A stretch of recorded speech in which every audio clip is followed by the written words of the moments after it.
friends, it's Allie at Dilly Dally with Allie. Today I'm showing you how to can with a pressure canner deer meat or venison, or if you are not a hunter and you do not have deer meat, you can also use beef. So I will show you the whole process. I hope you watch until the end. You can utilize this in your everyday cooking. The last weekend of hunting season was last weekend, so I thought right now would be a perfect opportunity to teach you how to can venison or deer meat.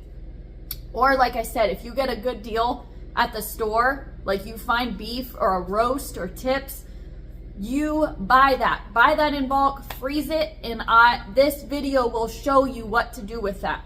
It is so worth it. You are going to save money, you are going to save time, and thank me later, because this is so yummy, tender meat that you can use in casseroles. You can use it as taco base, fajita base. You can use it as barbecue sandwiches. I have used it for so many things, and it tastes amazing. So good. So I hope you watch until the end, and I appreciate you. I am so passionate about canning. I love it. It's one of my favorite things to do. I try to can anything that I can, pun intended. But seriously, if you do not have a pressure canner, get one. It's 2026. Let's learn to be self-sufficient. Let's not rely on grocery stores. Let's not rely on, oh no, I mean, look at what happened during COVID. Everyone was scrambling, stocking up. Let's not do that. Let's stock our own kitchens with our own food, our own meat, our own garden. Let's be self-sufficient. I know you can, and you got this. Okay, friends, get your knife and cutting board ready. Let's cut some meat like I'm doing in this video. You can see it's like bite size. Another kitchen hack is to freeze your meat. It's called slack freezing, for about 30 minutes. So it's gonna cut a lot easier for you. I do that. It's so much easier to slice and cut into these pieces. All right, I cut up some deer meat, and next I'm gonna put that in the fridge. Always put your meat in the fridge if you're not using it right away. We don't want any spoilage. What I suggest is reading your full manual from front to back for your pressure canner. That helps a lot in these processes. I just want you following the instructions so you're safely feeding your family. I should mention I am teaching you the raw pack method of pressure canning meat. This is a partially frozen venison roast, and it cut perfectly. So I hope you try that before you start this process. Here's the raw pack method that we're doing. Everyone's pressure canner is different. This is mine. Like I said, follow the instructions on your manual, but I'm going to show you step by step of the raw pack method, which is essentially cut up your meat, place it into a mason jar, and then pressure can it. For safety, always peek through this hole if there's no food blocking it. And see, you can see the light, so there isn't. All right, let's get our mason jars out. I sterilize my mason jars in the oven. I set the oven to 180 degrees. For about 30 minutes. That will sterilize them. I know a lot of people have different ways they sterilize. This is my way. So make sure you let these jars cool before you fill them with cold meat, or they will crack. Always make sure you are checking that. You don't want to spend all this time and money and resources to broken jars. It is not fun. Can you tell I've been there before? Let me know in the comments if you have any funny canning stories or sad ones. All right, so let's fill these jars up, and you are going to want to leave 1 inch head space. So I take this spatula and I just push it all the way down. Push your meat all the way down into the jar. You want to try to get as many air bubbles as you can out. And remember, raw pack is just the meat. We are not adding any liquid to this. Never add liquid to raw pack. It is so neat, but it actually creates its own juice in the pressure canner. You don't even need to add liquid to it. That just surprised me so much when I canned meat for the first time. But there it is.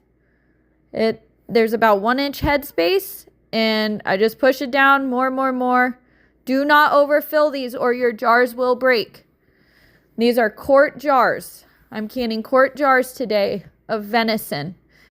You can use beef too. So whatever you have on hand, whatever's going to help you be self-sufficient, let's use that. Now this is totally preference, but I'm going to add 1 teaspoon of canning salt. Do not use iodized salt or table salt. It will make your jars very cloudy. Use canning salt if you're going to use salt. Next, get a damp rag and just clean the outer edge in case any salt or any blood from the meat went onto your rim. You want those jars to seal. Tighten your lids like this, just by hand. Do not do this. Do not over tighten it. No. You're just going to want to just hand tight on there, but not so hard that it's going to just explode inside your pressure canner. Been there too. I've been canning a long time. Trust me, learn from my mistakes. Next, filling the next jar. And look how many scoops I'm getting in there. And now I'm going to use the wand again and just shove all the meat down. And you will see how crazy this is. How much headspace is left. I mean, a lot. Do not do that. You're going to want to fill it just to 1-inch headspace.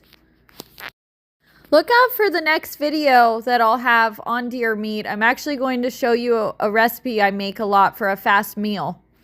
Oh, look how nice that is. 7 jars. Gorgeous. I hope you're canning with me. Next, let's prepare our pressure canner. Let's add 3 quarts of water. We're just going to add it to the pressure canner here on the stove. We have very hard water where we live. Our well water is not good. So if you see all these white streaks everywhere, it's because our water is just very hard. But this is why I add a couple splashes of vinegar. So you should too, to make your jars nice and shiny when they come out. That is a secret tip that I want you to learn. Splash of vinegar in your water when you're canning. Water bathing or pressure canning. So let's put our jars in. Like I said, my specific canner holds 7 quarts. And I just get so excited about canning. I mean, this is 7 meals for my family. 7 meals. I hope you are excited as I am. Okay, let's get this lid on.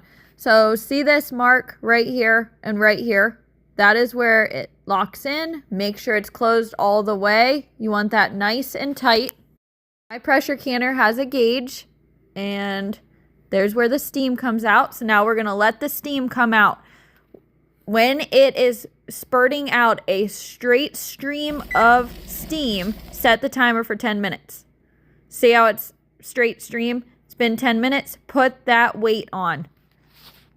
And then this little thing's going to go up in a little bit. There it is.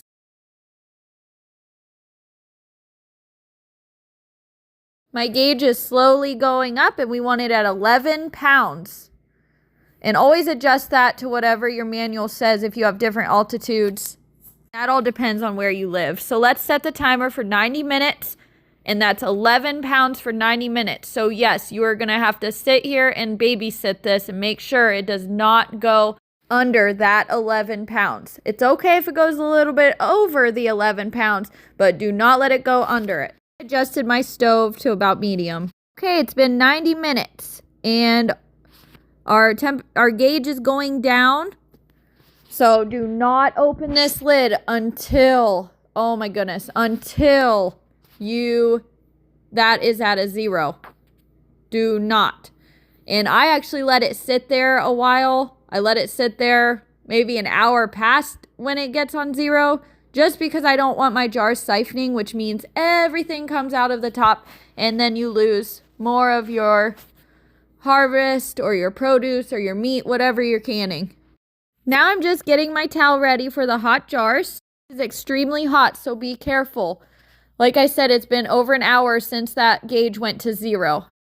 Next, I lift the weight off and just let the extra steam come out. I give it over an hour just to be safe. Now lift this lid up away from your face because that hot steam, you do not want that burning you. So be careful. But look at it. I am so excited. No jars broke. That is a good day when no jars break. Once they've cooled a little bit, just get the jars out with tongs. Be careful. These are very hot.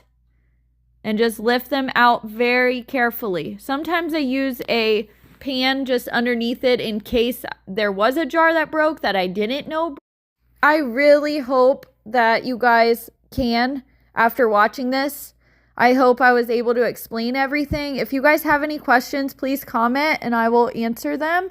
I hope this is one step closer to your self-sufficiency goals. Believe it or not, this saves a lot of money to can. This is 7 fast food meals. I mean, this is fast, healthy food, fast food. So I hope you enjoy. If you guys have any questions, let me know. And now you're just going to set your jars out on a counter to cool for about 24 hours. You want to make sure those lids pop. I tried to get a video of them popping. Every time I push play, it would pop, and then I'd push play, and then they were silent. But it can take up to 24 hours for the lid to pop. If it did not pop after 24 hours, you need to reprocess. Last year was a very hard year for my husband and I. Just trigger warning, I actually was hospitalized with postpartum preeclampsia. I almost died. It was very, very scary when I gave birth to my daughter.